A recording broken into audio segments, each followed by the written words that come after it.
ଆସିବ। ବଗ କୋଉଠି ରୁହେ? ଚାଲ ବସ। ବଗ କୋଉଠି ରୁହେ? ବଗ କୋଉଠି ରୁହେ? ଗଛରେ। ଆଚ୍ଛା କହିଲ ବଗ ପଶୁ ନା ପକ୍ଷୀ? କଣ? ପକ୍ଷୀ। ଆଚ୍ଛା ବିଲୁଆ ବିଲୁଆ ଦେଖୁଛ? ବିଲୁଆ କୋଉଠି ରୁହେ? ଜଙ୍ଗଲରେ। ବିଲୁଆ ପଶୁ ନା ପକ୍ଷୀ? ପଶୁ। ହଉ। ଆଚ୍ଛା ସେମିତି ଆମେ କଣ ଗୋଟେ ଗପ ଶୁଣିବା। କଣ? ବଗ ବିଲୁଆ। ହେଲା। ଗୋଟିଏ ଜଙ୍ଗଲରେ ଗୋଟିଏ ବଗ ବିଲୁଆ ସାଙ୍ଗ ହୋଇ ରହୁଥିଲେ। ହେଲା। ଦୁହେଁ ଦି ଜଣ ଯାକ ତାଙ୍କର କଣ ବନ୍ଧୁ। କଣ ବା ସାଙ୍ଗ। ହେଲା। ସେ କଣ କଲେ? ଦିନେ ବିଲୁଆ ବଳିଆ ଶୁଣ ଗପ। ଦିନେ ବିଲୁଆ କଣ କହିଲା? ବଗ ଭାଇ ଆଜି ମୋର ଆସନ୍ତା କାଲି ମୋର ଜନ୍ମଦିନ। ତମେ ଶୁଣ ମୋ ପ୍ରଶ୍ନ ଶୁଣ। ମୁଁ ପ୍ରଶ୍ନ ପଚାରିବି ତାକୁ ତୁ କହିବ। ମୁଁ ଗପଟା ଶୁଣି ସାର। ହେଲା। ମୁଁ ପ୍ରଶ୍ନ ପଚାରିଲେ କହିବ ପୁଣି ଉଲ୍ଟା କରିକି। କଣ? ବିଲୁଆ କହିଲା ବଗ ଭାଇ ଆସନ୍ତା କାଲି ମୋର ଜନ୍ମଦିନ। ଗପ ଶୁଣ। ତୁମେ ମୋ ଘରକୁ ଆସିବ। ମୁଁ କ୍ଷୀରି କରି ରଖିଥିବି। ହେଲା। ତମେ ଆସିଲା ଆମେ ସାଙ୍ଗ ହେଇକି ଖାଇବା। ବଗ କଣ କହିଲା? ହଉ ଠିକ ଅଛି। ଗପ ଶୁଣ। ମୋ ସାଙ୍ଗେ ପାଳି ଧରନା। ତା ପରଦିନ ବଗ ଗୋଟିଏ ଫୁଲ ତୋଡ଼ା ନେଇକି ଗଲା। ତାପରେ ବୋଲିବା ଭାଇ କହିଲା ବିଲୁଆ ଭାଇ ହାପି ବାର୍ଥଡେ ଟୁ ୟୁ। କଣ କହିଲା? ଜନ୍ମଦିନର ଅନେକ ଅନେକ ଶୁଭେଚ୍ଛା ଆଉ ଅଭିନନ୍ଦନ। ତାପରେ ବିଲୁଆ କଣ କଲା? ଦିଟା ଥାଳି ଦେଖିଛ? ଥାଳିରେ ଆମେ କଣ କରନ୍ତି? ଭାତ ଖାଆନ୍ତି। ସେମିତି ଦିଟା ଚଟକା ଥାଳିରେ ବିଲୁଆ କଣ କଲା? କ୍ଷୀରି ବାଢିକିନା ଆଣିଲା। କଣ ଆଣିଲା? କ୍ଷୀରି ବାଢିକିନା ଆଣିଲା। ହେଲା। ଯେତେବେଳେ କ୍ଷୀରି ବାଢିକି ଆଣିଲା ଶୁଣ ବଳିଆ ଯେତେବେଳେ କ୍ଷୀରି ବାଢିକି ଆଣିଲା ବଗର ତ ଥଣ୍ଟ କଣ? ଲମ୍ବା ମୁନିଆ। ହେଲା। ଯେତେବେଳେ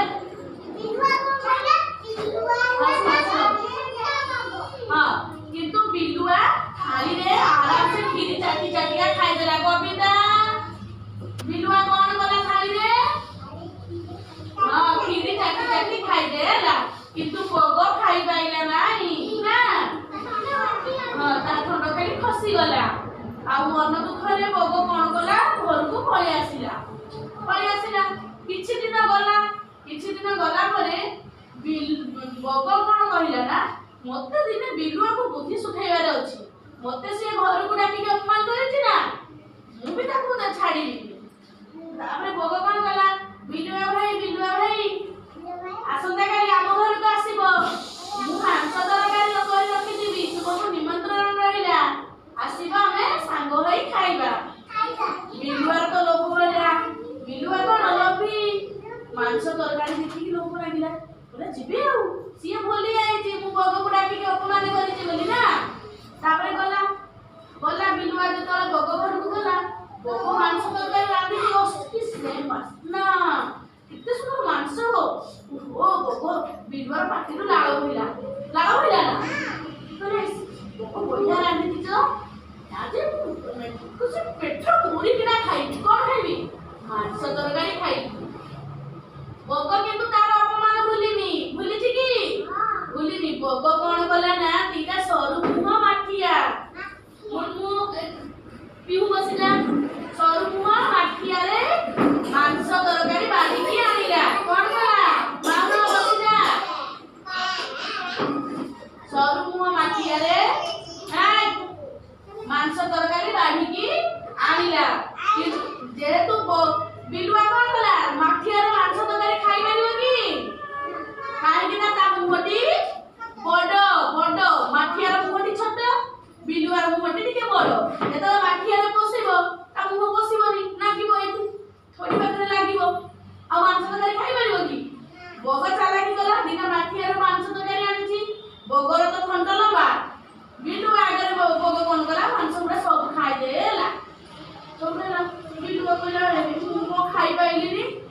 ଜିଭରେ ଯୋଉ ମାଠିଆ ଚାରିକରେ ଯୋଉ ଝୋଳ ଲାଗିଥାଏ ମସଲା ତାକୁ କଣ କଲା ବିଲୁଆ ତାର ଚାଟି ଚାଟି ଖାଇଲା।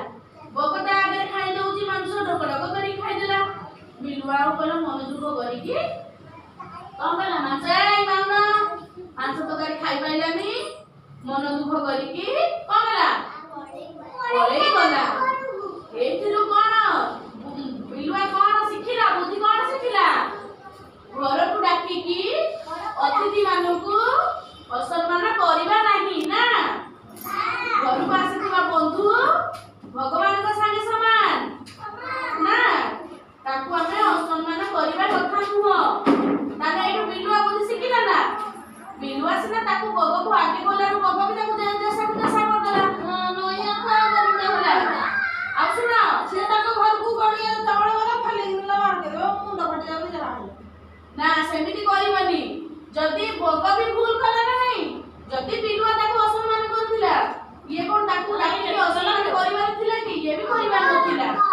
ହେଲା, ଏଠି ତାର କଣ ଅତିଥିଙ୍କୁ ଅସମ୍ମାନ କରିବ ନାହିଁ।